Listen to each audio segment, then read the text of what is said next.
Pak Jokowi diperiksa, pengacaranya duduk di belakang. Itu sangat tidak ada harga diri pengacara.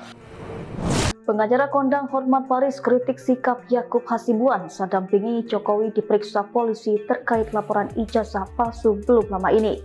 Hotman Paris bahkan menyinggung soal pengacara tidak ada harga diri melihat sikap Yakub Hasibuan yang hanya duduk di belakang saat pemeriksaan kepada Jokowi berlangsung.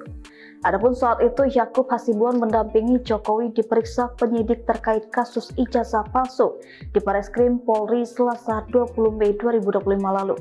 Namun rupanya hal itu justru memantik reaksi dari Hotman Paris yang merasa sedih. Hal tersebut disampaikan Hotman saat Komisi 3 DPR menggelar rapat dengar pendapat umum dengan para advokat terkait RUU KUHP di Gedung DPR Senayan, Jakarta, Senin 21 Juli 2025. Bagi Hotman, pengacara yang duduk di belakang punggung daripada yang diperiksa adalah hal yang sangat menyedihkan.